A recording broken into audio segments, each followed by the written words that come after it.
ang Leshrac. Tingin ko dahil din sa kasi more on team fight napapansin ko. More on team fight. Meron mga pick-offs, yes. Meron mga pick-offs, mga rotation rather from the supports. Pero ang malaking impact na napapansin ko is yung middle game to late game matches. At itong Leshrac is with the amount of magical damage that he can provide within an AoE, is malaki talagang impact yun. And also the next assassin, nakita ko rin to well, nag-research ako sa Dota buff. Sa meta natin ngayon, isa sa mga pinaka-suitable na support hero, pwede rin siyang gawing off-lane. But with the information that you can gather gamit ang kanyang vendetta, that he can rotate all around the map and catch the supports. Kasi sa early game pa lang, mapapansin mo, doon may kita yung galawan ng buong team depende sa mga supports. Yeah, syempre, I mean, the supports, yung pinaka-spike talaga nung kung yung use nila is early game. Kaya ang tawag nila support kasi sinusuportahan din nila yung mga core heroes which is yung carry, yung mid lane or yung off lane. Sila yung inaalalayan yung mga ganun. Kasi early onwards yung mga core heroes mahina sila sa early. Sa late game, doon sila magbo-blossom, doon sila magpo-flourish, doon sila lalakas kasi kailangan nila mga items as well as mga levels.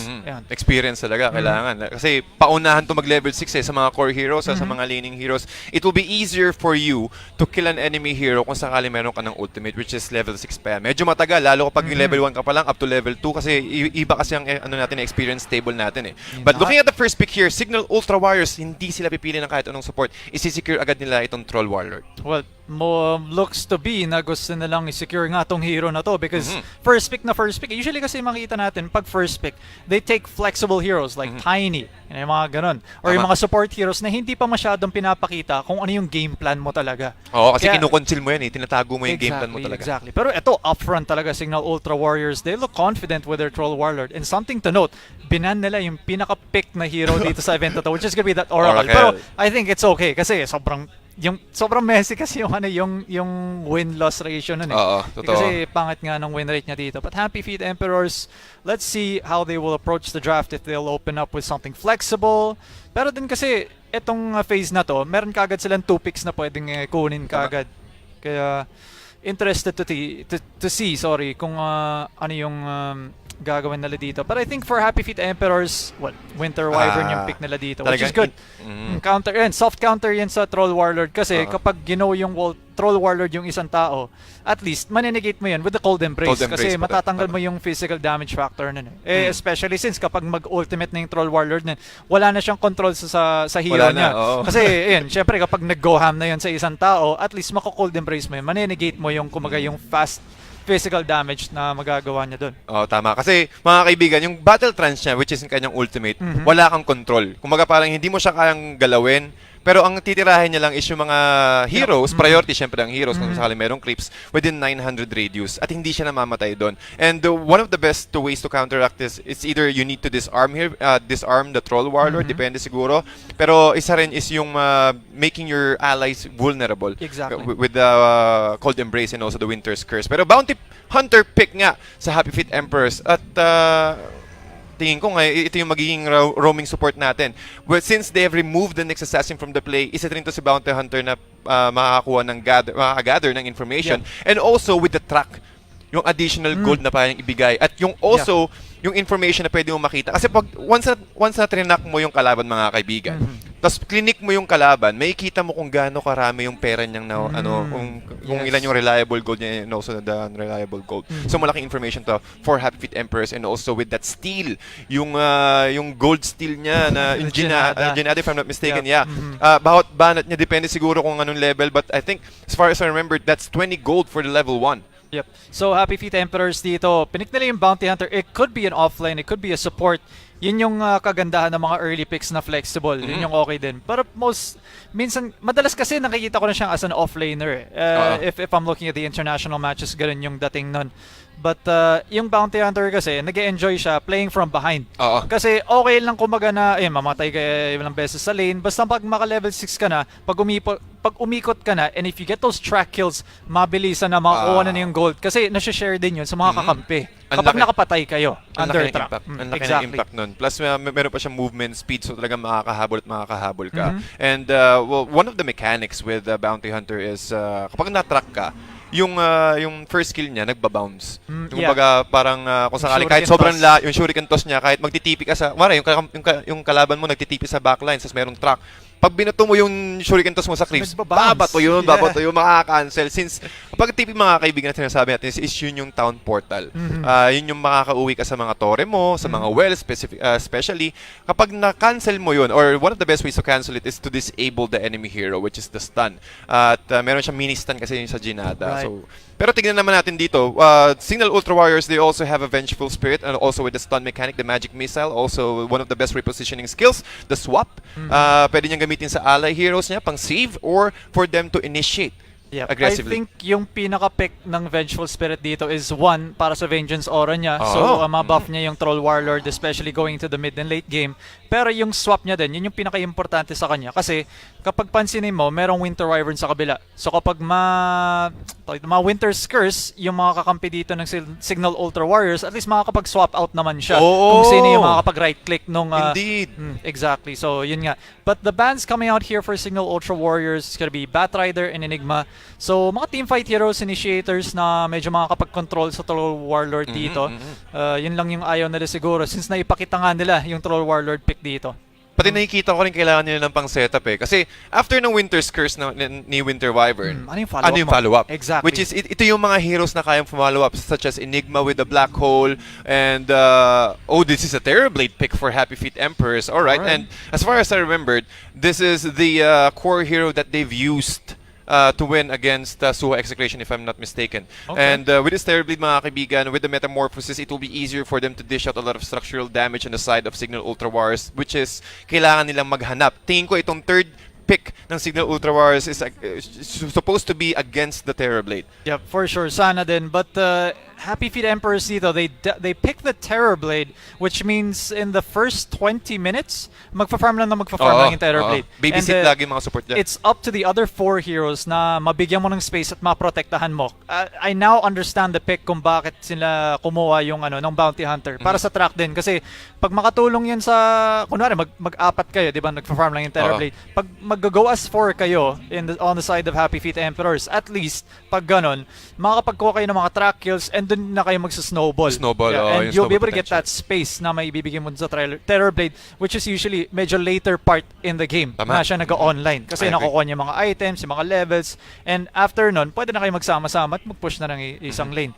Exactly. And also, nice analysis from coming in from Nate. But looking at the Cignal Ultra Warriors here, they will secure their Pugna. So ito yung sinasabi natin na Magic dealer na kaya mag-dish out ng structural damage as well. Since meron silang Terrorblade, they need to counteract with that. And si Pugna, yung kanyang Nether Blast, it is the easiest way for them to remove the illusions coming in from this Terrorblade. Para kasi medyo tricky. Medyo tricky kapag nakakuha siya ng Manta style, or na-spam niya na yung kanyang mirror image. It will be difficult for them to target the main hero. At yung ultimate niya, yung Life Drain, pwede niyang, once na nagkaroon siya ng Aghanim Scepter, wala nang cooldown yun. Pwede niyang gamitin yung ultimate, spam niya, easy illusion skill for the side of Cignal Ultra Warriors. And also, yung structural damage within an AoE. Once na meron siyang Aether Lens, position siya ng medyo safe on their side if they're trying to siege the towers early. Yeah. In terms of strategy naman, I think Pugna, you pick the Pugna so that you can push towers fast. Oo. Pag mabawasan mo yung map control on the side of Happy Feet Emperors by taking those towers,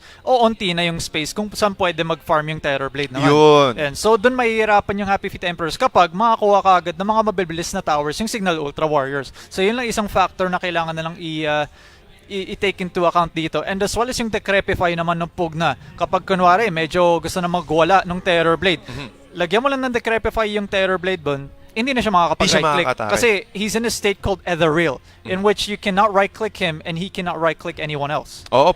Pati maganda rin yung pang-save sa Troll Warlord kung sakaling na Winter's Curse yung ally niya. Didecrepify niya lang si Troll Warlord. Tama. Wala na, hindi sila magkakatirahan. So, neglect kagad yung Winter's Curse ng Winter Wyvern natin dito. So, Happy Feet Emperors, they still have 8 more seconds para sa kanilang last ban, mga kaibigan. But we need to talk about this Darks here. I've seen a lot of teams picking up this Darks here. I think with this vacuum mechanic, kasi meron din pang reposition si Vengeful Spirit, and plus the Wall of Replica. replica. Yeah. Ang magandang setup dito, tingin ko labanan dito ng mga illusions eh. Labasan tayo ng illusions, paramihan tayo ng units, and well, I think Troll Warlord needs to get a Battle Fury in this game. Yeah, well, Happy Feet Emperors dito, as we see, they do pick up the Darkseer. And isang factor lang din na baka ma-overlook doon ng mga ibang tao is kapag may na pumasok doon sa Wall of Replica, yung ultimate ni Darkseer dito, makakopy mo yung illusion na yun. And one big hero that you can copy on the side of Cignal Ultra Warriors is yung Vengeful Spirit. Oo. Kapag nakopy mo yun, libreng Vengeance Aura Right. para sa buong team mo. So kumbaga, mayroon kang Vengeance Aura, mababuff naman yung Terror Blade mo doon. So Tama. sobrang sakit na yung damage niya, especially within the team fight. So kapag masetapan naman ng Darkseer yung magandang clash, yun, it's gonna be great for Happy Feet Emperors dito kapag makakuha nga sila ng magandang initiation. Oo, tama. Although doon naman sa kabila, Brewmaster, yun yung panggulo sa clash. So kapag hindi ma-execute na maayos yung Happy Feet yung gusto nilang gawin, Brewmaster will be there to make sure that that happens. Oo, pati mas madali siya makakasugod sa backlines kasi with this primal split, with these 3 units, ang daming disabled, meron tornado, meron siyang also stun coming from the earth split. Yeah. So ang laking bagay nun, kayang-kayang hulihin yung Winter Wyvern on the backlines. At isa pa rin na napapansin ko, with the Darkseer's Iron Shell, mas madali siya na makapush. Or kasi malamang mag-offlane tong Darkseer eh. So he will be the one who's going to lane against the Troll War if Troll War decided to go for the safe lane. At ang ginagawa nitong Darkseer is pinupush yung lane. Kapag pumupush yung lane, either kumukuha or nagre-receive ng damage yung Troll Warrior coming from the creeps or sumasalubsob yung mga creeps sa loob ng Tier 1 tower, which is mas mahirap makakuha ng CS or creep shot kapag meron kang kasamang Torres sa loob, diba? Medyo mahihirapan doon. But Ember Spirit will be picked here by the Cignal Ultra Warriors. This will be their mid lane hero. Again, one of the mobile heroes here from the whole Dota pool. And isa rin siyang mga Mario type na hero. Yeah. Pwede siyang maging pure magic damage. He can also go for the physical damage with the Sleight of Fist. Kasi nakita niyo yung mga cleave damage eh. Yung uso yung mga siguro mga last 5 patches, yun ang usong-uso dito, physical damage. But he can also go for that Radiance build into a magic build Ember Spirit. Yep. Yung usual build naman ginagawa dito ng mga Ember Spirit. Well, I'll talk about why they picked Ember Spirit. Pang-clear ng mga Terror Blade illusions. Oo, Yun yung oo. pinaka-isang malaking factor kung bakit ka nag-pick ng Ember Spirit dito. And usually, going to the mid-game, Ember Spirit, meron na siya mga items katulad ng Phase Boots, Drums, as well as a Maelstrom. Yung mga Maelstrom, yun yung may lightning procs nun, yun yung nakakatanggal. May kuryente. Oh, yun Oo. yun. Nakakatanggal magtanggal.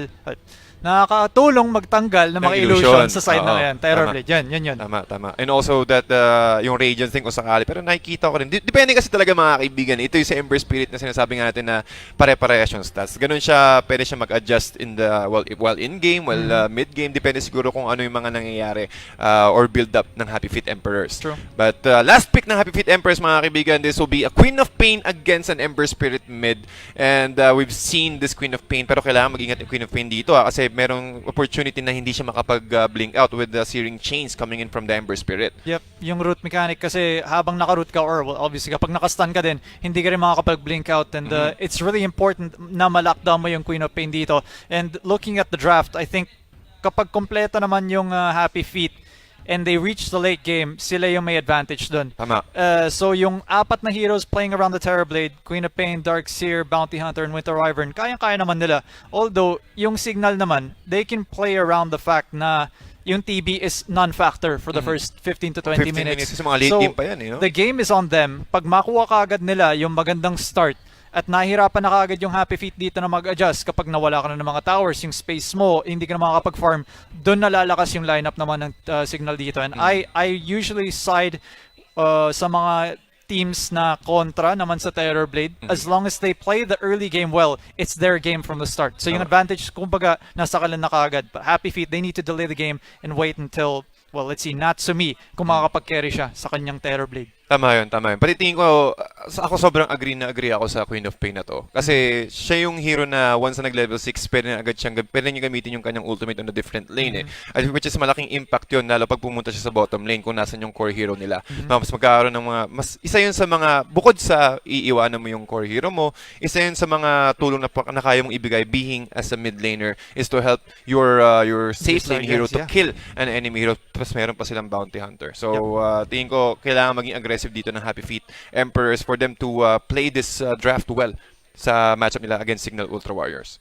And I'm just interested to see kung paano ka aggressive yung maglalaro yung Cignal Ultra Ultra Warriors Warriors, dito. Kasi kailangan nila, if you wait for that Terrorblade to get all those items, especially to top it off na may BKB ka pa sa dulo, mahirapan ka na talaga. Mahirap Kasi talaga. tower after tower, babagsak na rin na yan. Makakapag-racks na rin na yan siguro mga 35 minutes into the game.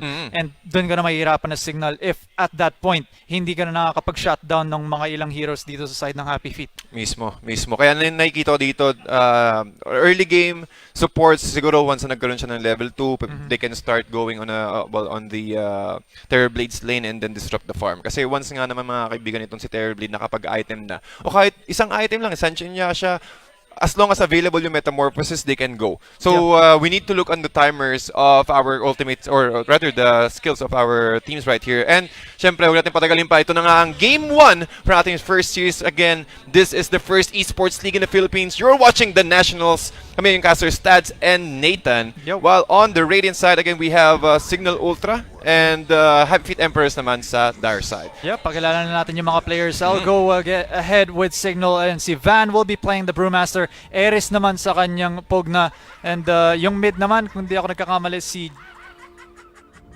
Forget tuloy. Si Pio. Yeah, of course, si Pio. Sa Cignal Ultra Warriors. Pero nagkakaroon ng unting bakbakan dito. Let's hold that thought for a while. Nando taking a lot of damage from the Arctic Burn and the slow plus the Iron Shell. Pero effective na rin to on the side of Happy Feet Empress para mababawasan yung kanyang tango, which is a restorative item, and also pushing him back para ma-secure nila yung kanilang boundary rune on the side of Cignal Ultra Warriors. Yan, isang important factor din pala na kailangan natin i-address dito is offlaner yung Darkseer at naging support na nga yung Bounty Hunter. And isang interesting na pwedeng gawin dito sa baba is mag-envy lang yung Bounty Hunter, tapos habang naka-envy siya, naka-Iron Shell siya. Pwede siya lumapit dun sa kalaban, di ba? Nakaka-inising ka rin kasi hindi mo kita Hindi mo kita na may kalaban sa malapit, pero nababawasan ka naman ng buhay.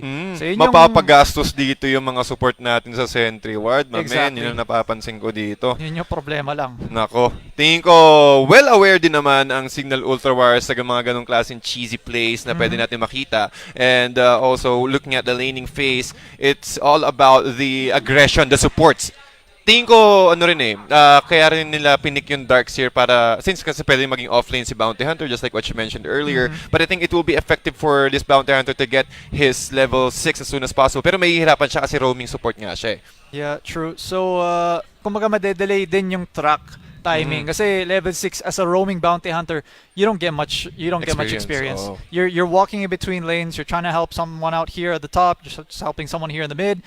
Unless makakuha siya ng magandang gank. Kapag mag-gank yung mid naman na maayos, okay na okay yun. Ang problema nga lang, Ember Spirit din to. So mahirap din siyang i-gank. Oo, tingin ko kailangan makuha ng Happy Feet Emperors yung kanilang levels bago makuha ng level 6 yung or bago makakuha ng level 6 itong Ember Spirit. Ito na nga mga kaibigan, lalabas na ang ating Bounty Rune. At syempre, sa mga kakapanood lang, this is Cignal Ultra Warriors versus Happy Feet Emperors. And dalawa both teams will get 2 Bounty Runes each. So equal lang. Equal lang din sa simula. So I'm interested to see kung paano mag-lane yung Ember Spirit dito kasi kalaban niya Queen of Pain And Queen of Pain, ranged hero yan, makakapag-harass yan sa'yo from a distance. Dagdagan mo pa yung Shadow Strike na pwede niyang ilagay sa'yo. So, well, talagang mahirap na. Pero itong double Iron Shell na pinapakita ng Happy Feet na Sydney and also Dino the King, cutting the lanes early, which prevents them from getting those last cells. Sinado naman nakafocus pa rin si Grimm's trying to run away, but this is a 3-4-2, trying to take that Vengeful Spirit out with the Iron Shell, and they will be successful to do so. Happy Feet, Dino the King will take the first blood against Grimm's on the Cignal Ultra Warriors. Alright, it's a good start.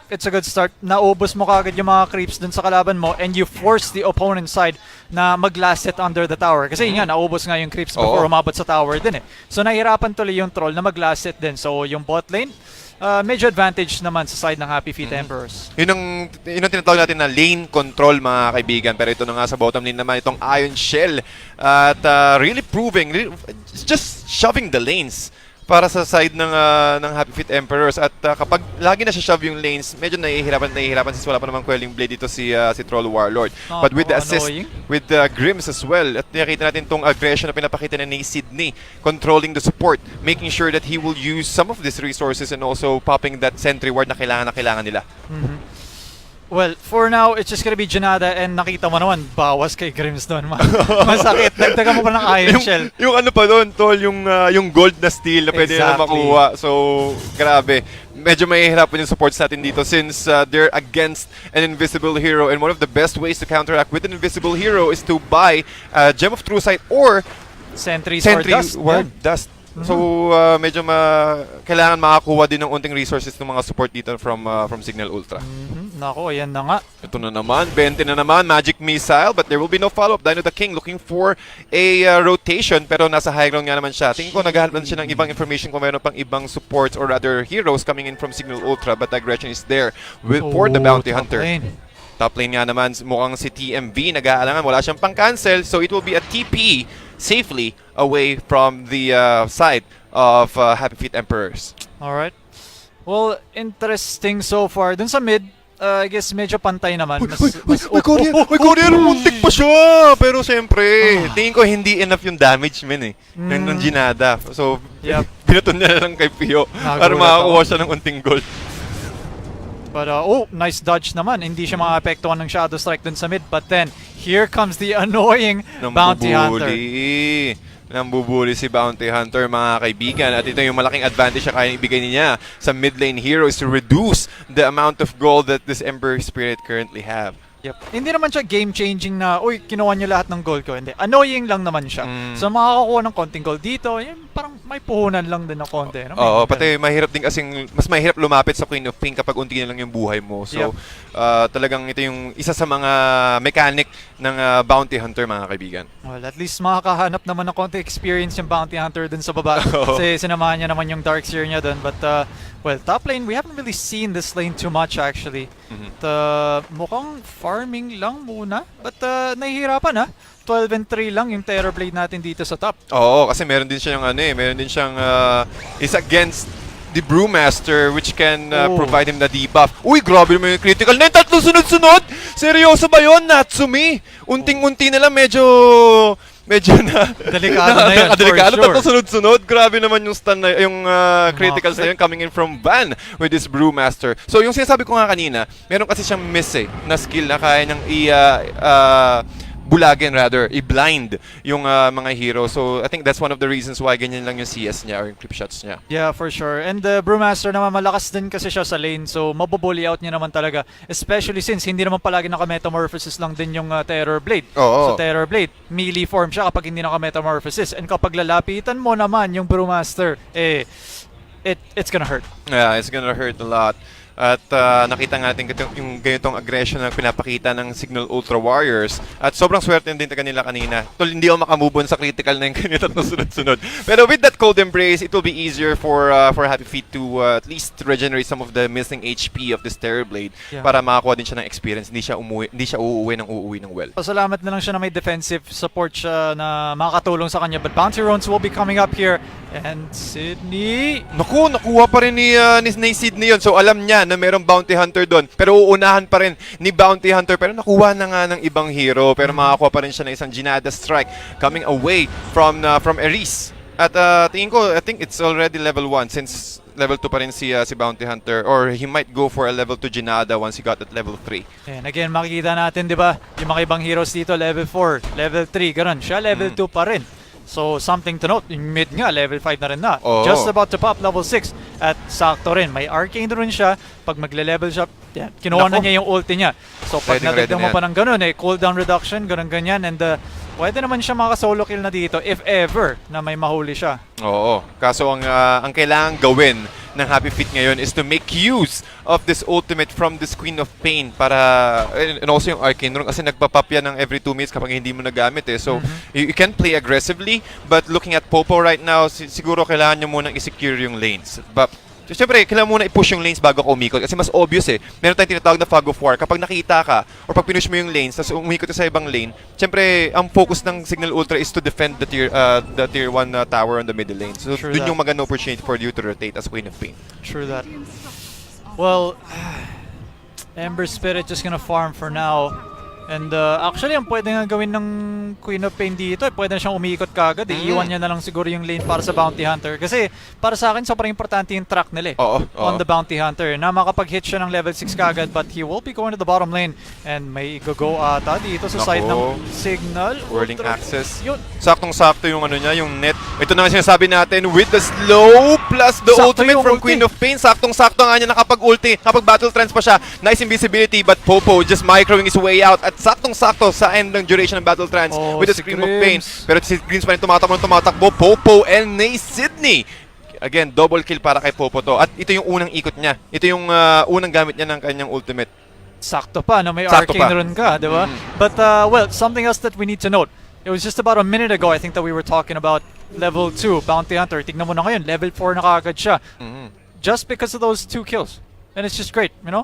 Mas bibilis na yung level 6 mo doon. And Happy Feet Emperors, they should be feeling quite well. But, Tier 1 tower bumagsak doon sa top lane. Oo, so medyo delikado na ang safe lane. It's not safe lane is not so safe anymore with that without the Tier 1 tower on the top lane. So medyo mahihirapan dito yung Terrorblade. Saan siya maghahanap is either kasi mas malapit kasi may access na ang Cignal Ultra Warriors sa jungle area ng Happy Feet Emperors, mga kaibigan, yun ang ibig kong sabihin. Pati medyo mahihirapan, mas malapit nga naman sa Tier 2 tower, pero tingin ko jungle area. And syempre, kung saan ka pupunta after naman ng lane? Sabi nila, jungle. So, hinahanap nila yung Terrorblade naman dito. And they want to be able to delay his farm. Nakita mo, naglagay din sila ng deep ward doon para lang makita kung saan magpa-farm. But, Winter Wyvern lang makikita nila dito. And, meron pa siyang Arctic Burn, so he can go above the trees and also the cliffs easier. Pero alam nila na nandun pa rin si Winter Wyvern dito, At sinisecure pa rin ni Grim since alam niya na natapos na ang duration ng Arctic Burn. He just need to find, pero nakita nga, TMB trying to run away. Ito na nga si Van nasa likod. Pero si Nacy din naman, nag-aabang na magandang opportunity with the slow coming in from the Jinada. And also the Queen of Pain. Ito na nga ang rest back ng Happy Feet Emperors. Kanina, siya ang naghahanap, siya ngayon ang hinahanap. Ngayon ang hinahanap na ko. And the Grims will eventually go down here. Well, he's gonna be able to delay his death here a little bit, but... Pero magandang ginagawa niya, dinedelay niya ng dinedelay, giving a lot of space for the rest of his team since alam niya na mamamatay na siya yung sa ganung klaseng scenario. So the best thing that you can do is to prevent or at least buy or gagamitin mo yung oras ng mga tatlong hero na yun para nakita mo naman nag-buy siya ng time kasi sobrang tagal Sobrang tagal niya. Siya nahabol dun sa loob ng trees and well, at least nabigyan naman ng oras yung Troll Warlord na makapag-farm doon naman sa baba. And that's good, I guess, na para naman makasabay dun sa Terrorblade dun sa kabila. And as we see the net worth, top 2 belonging to Cignal Ultra Warriors. Well, medyo close naman yung Queen of Pain. Pero yung top 1 natin, 4,600. Medyo malaki-laki na yan for our first 10 minutes of the match. Pero 1-4 na nga mga kaibigan lumalamang sa kills ang Happy Feet Emperors. Pero sabi nga natin, since nung day 2, it's not about the kills. Objective is the name of the game. Pero, well, looking at the composition of Cignal Ultra and also Happy Feet is item lang ang hinihintay ng mga core heroes natin dito bago sila makapag-stick. Si Natsumi napalipat na rin na dito sa baba. So he says, I don't want to go top. I know that they have wards up there. I know that they're going to keep playing around that area. And he just abandons it. Pumunta naman siya sa baba. And well, konting sentry, lalapag naman na dito. But no cancel naman for the TP on the side of Cignal Ultra. And he will just keep pressuring this tower. Makita mo nga, 50% na nakabuhay na tier 2 tower dito. Nako. At well, kaya niyo mag-primal split but he will not commit that since meron pang mas magandang paggagamitan. And also, well, Happy Feet Emperor is able to take down this tier 1 tower on the bottom lane again with the use of the Metamorphosis from the Terrorblade. And I guess what they're gonna do is they're just gonna give this. No, at least may trade naman sila, sabi nila. Well, hindi naman tayo makakapag-defend dun sa top. So trade na lang natin yung tier 1 tower dun sa baba. Nakuha naman nila. So it's gonna be a tier 2 and tier 1 tower trade naman between these two teams. But Nando, pag nakakuha na yan ng Battle Fury, bibilis na yung farm yan. At hindi pa yun, makakapagtanggal din siya ng mga illusions naman ng Terrorblade eventually. Mas madali siya makatanggal kasi meron kang mga kaibigan cleave mechanic. Pero talking about the cleave mechanic here in the top lane, TMV with the use of his Arctic Burn, he's trying to cliff him out. Pero merong ultimate naman si Pio, and again with the damage from the Flame Guard, it will be enough for them to take that kill. 193 gold na nakuha ni Kim sa kill na yun mga kaibigan. And also Cignal Ultra getting their own tier 1 tower on the middle lane, and Popo were able to escape with this blink. Once again, we see yung early aggression and yung early pressure na na-apply naman sa side ng Cignal Ultra, and that's great. They need to do this. Kasi kapag maglaro ka ng passive, mahihirapan ka. Si mamaya, makakakuha naman ng kills si Sydney dito. On his bounty hunter. Sakto pa. Pero hindi pa rin tapos. Ito na nga yung combo with a sleight of fist and also into a searing missile. Or rather with the flame guard rather at grabe. Well, they are able to punish this bounty hunter but he's able to get some XP first, which is experience ang pinaka-importante kay bounty hunter, yung level 6 niya. Tsaka sakto din, track kill din yun para sa kanya. So makakatulong nga sa kanya para makapag-farm naman ng konti and to be able to scale later on into the game. Kasi kailangan niya naman ng item din kahit papano. And again, like I was saying earlier, kailangan mo talaga ma-apply yung pressure na ganyan. Kasi Terror Blade, maya-maya, pag yan nakapag-item na, again, magwawala yan. Magwawala talaga yan. Meron ka namang setup din pa naman na. Meron kang Winter Wyvern Curse. Meron ka ring Vacuum into the Wall. Meron ka pang Sonic Wave from the Queen of Pain. So solid talaga yung team fight naman lali dito. Kapag napatay pa naman nila lahat, may track pa. Meron pang track. Exactly. Kailangan taga nilang tignan. Pero ito naman si Sydney, he saw two enemy heroes here trying to remove those neutral camps, pero meron siyang idea na dalawa at alam din naman ng Cignal Ultra. And also, I want to think of this Vladimir, or we'll talk about this Vladimir pickup from Brewmaster. Other than the well, yung passive, or rather yung buff na galing sa kanya, kapag nag-mirror or kapag nag-first kill si Terror Blade, makukuha niya rin yung Vladimir aura and also the Vengeance aura from the Vengeful Spirit. So ang laking factor nun, kailangan talaga nila makakuha ng or matime ng maayos itong ni Terror Blade yung kanyang first kill. True that. Well, medyo passive naman so far, nakikita natin from both sides. I think Cignal Ultra may be just waiting for a few more items or a few more levels para naman makagaw sila at makita mo SNY or Sanggenya siya kagad ang pick up naman ng Troll Warlord dito and ready na siyang mag-clash pag ganun. At kapag nakakuha ng Sanggenya siya, other than the status reduction and well, the magic reduction, mas makunat ka, mas marami kang stats na makukuha. Pero naman sa Terror Blade naman, is already going for a Yasha pickup here. Mas mabilis siya makakuha or attack speed and also with the movement speed, and he will also gain additional armor from that. Yep. And well, Cignal, naghihintay sila ng konting rotation naman for the side ng Happy Feet, and they will be able to successfully defend their tier 1 tower for now. But an interesting pickup from the Queen of Pain here. Mukhang mag-Guardian Grip siya dito kasi nag-mecha siya.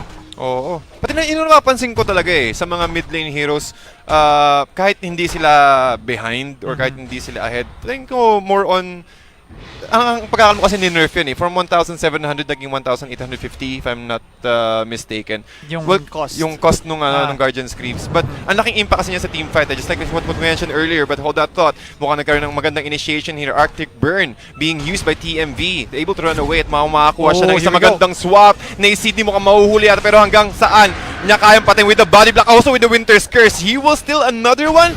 Pero hindi nila alam kung nasa yung position ng Sentry Ward dito. Mukhang makakahuli pa ng isa. Wala silang swap. Pero ito na nga yung Remnant in from Pio. At magagamit siya ng, again, yung invisibility. Pero tinamaan siya ng dust. Pinasok sa loob. At ito na nga ang katapusan. Nether Blast para naman sa side ng Cignal Ultra. And also sa Sonic Wave coming in from the Queen of Pain. Mukhang makakahuli ito sila. Si Pio trying to run away. He doesn't have enough or 4 more seconds para sa kanyang Remnant. Pero slow na slow pa rin siya mga kaibigan. Plus meron pang track.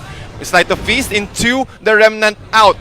Pero tingin ko it's masyado nang malayo si Pio para habulin. Yep, and okay din, ang na-trade mo lang doon is yung Pug na lang and nagamit pa yung Sonic Wave doon. So that's great. That's great for your Cignal Ultra Warriors naman dito. Nakapag-push na ng tower, nakakuha sila ng 2 kills, na-expend pa yung ultimate, yung Winter Curse. So that's not too bad. No, you're pretty happy with that, and they're gonna be sitting at 3K lead to 15 minutes into the game. So that's not too bad. Ang laking bagay, bagay. Pati kita mo naman yung net worth natin mga kaibigan sa ating upper left-hand corner. We have 9,600, almost 9,700 for our Troll Warlord, and top 2 coming in on the side of Happy Feet with Queen of Pain on second chart, 7,200 and 7,100 pa naman para sa Terror Blade. Pero tingnan natin, kasi ito yung mga power spikes Medyo nauna na sa farm si Nando, pero yung Queen of Pain, yung mid lane, and also the core heroes ng Happy Feet is hindi naman nagkakalayo. Oh, Sydney, he has to be careful here. Nag-smoke yung side ng Cignal Ultra doon so may naiikutan sila dito. Pio will be able to get that initiation onto TMV, and wow! Hinampas sa batok, tol. Hinampas sa batok nung pasto ni Brumas. Pero siyempre, si Kim pa na nakakuha ng last hits with 184 gold gain. And that's 6-6 mga kaibigan, dikit pa rin ang laban itong dalawang team na to. Since, syempre, sabi natin kanina, before the game starts, nag 1-1 sila sa kanilang opponent last Wednesday. So I think this is the preparation. While the rest of Happy Feet with the Metamorphosis being used by Natsumi. At kita mo naman yung structures no, men. It's 16 minutes. Nasa loob na sila ng Tier 3 tower, pero Cignal Ultra naman. Looking this opportunity as a good Roshan take. At tingin ko, they are successful to push back the rest of Happy Feet on the bottom lanes, and this will be a secured Roshan for Cignal Ultra Warriors. Exactly. I mean, nag-scan kasi yung Happy Feet dun, so they knew that Cignal Ultra Warriors was in the area of Roshan, probably taking it kasi balakas naman mag-rush si Troll Warlord. And they tried to force a few rotations dun sa baba. They will be able to get some Tier 3 damage, which is good.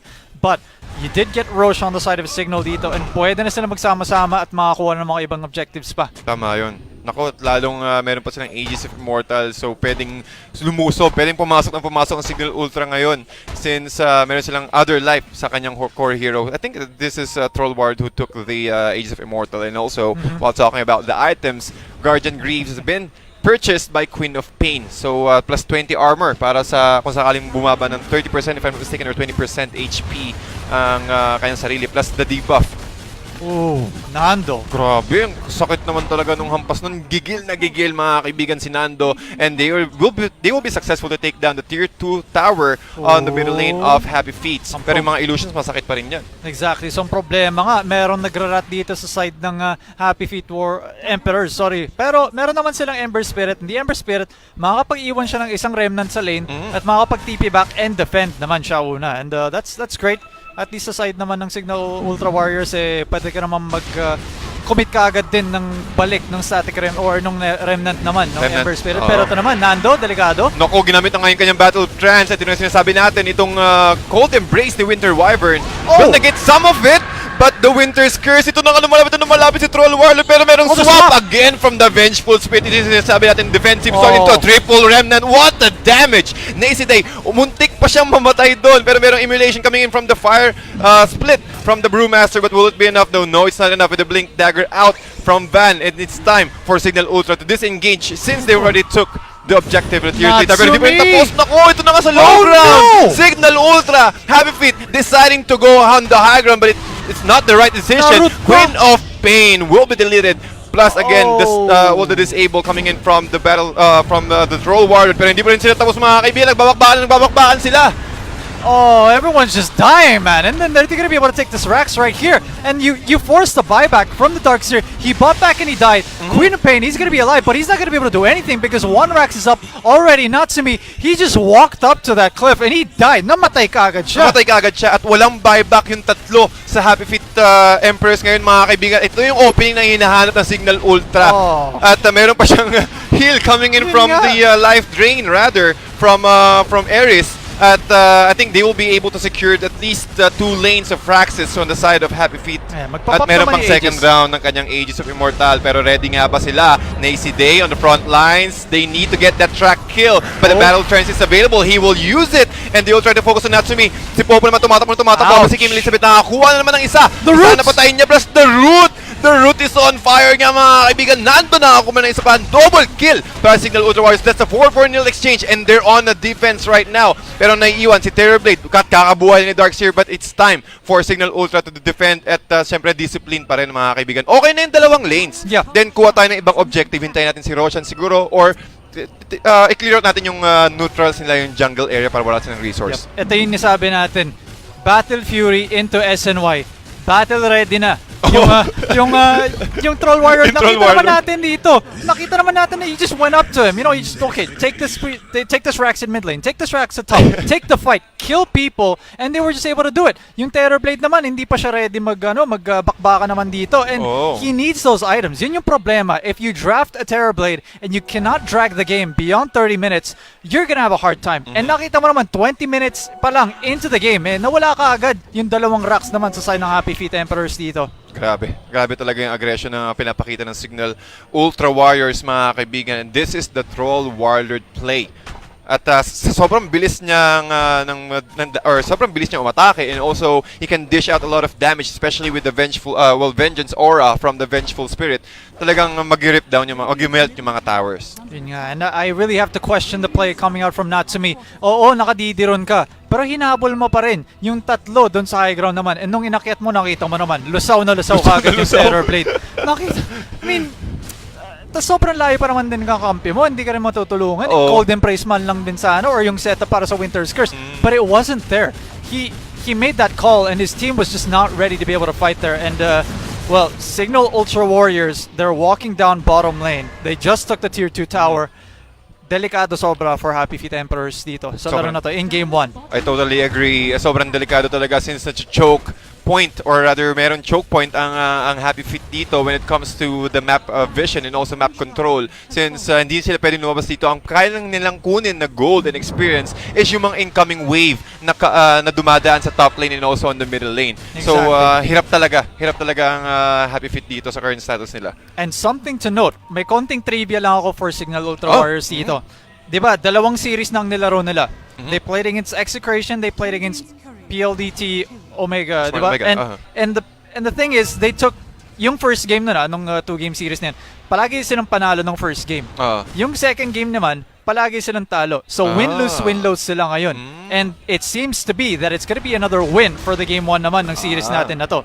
That's good. That's good for coming in from both sides. But we have a wall of replica being used by Dino the King. At ito kahit wala siyang ginagawa, mga kaibigan, meron siyang nasisecure mo na hindi papasok yung Cignal Ultra dito sa bottom lane as long as nandyan yung wall of replica. Depende siguro kung kaya mong i-squeeze in yung sarili mo sa gilid, pero it will give a lot of or a much more better position for Happy Feet Emperors to go in para mahuli ka nila. Ang problema naman, yes, you bought a little bit of time. Ang tanong, when the wall goes down, what happens next? Cignal Ultra Warriors, they're gonna be able to just walk into the base and maybe just take racks and maybe even end the game at that point. At well, as you can see, meron din vision, merong observer ward na nilagay doon yung Cignal Ultra just to make sure, or just to provide additional information kung saan sila mas magandang pumush. Ito na si Troll Warlord hitting the tier 3 tower with again with the tornado coming from the wind split, pero objective is the name of the game. Ito na nga si Pio with a sleight of fist into a Remnant in, plus the Remnant out, and also the control coming in from Van here. Talagang hindi nila binibigyan ng opportunity si Terrorblade na humit ng towers, or rather with the counter kill. Winter's Curse will also be committed. Si Natsumi nakikipag-hit into a Sonic Wave, but where's the damage? The damage not enough. Plus the save from the swap of the Vengeful Spirit is also there. At si Kim nakapatay naman isa godlike streak. Wala na silang Winter's Curse, wala na silang Winter Wyvern rather. But Dino the King with a nice swap back rather, with also the life drain from the Puna is not enough. At ito na yung pinapakita ng Cignal Ultra. They're just flexing it. Kaya na namin to. GG call. Mag-call na kayo. At ito na nga. GG call na ng Happy Feet. Yep. I mean, at that point, you know, I mean, you already used yung wall mo. Tapos ginamit mo rin na naman yung Metamorphosis naman nung Terror Blade. And after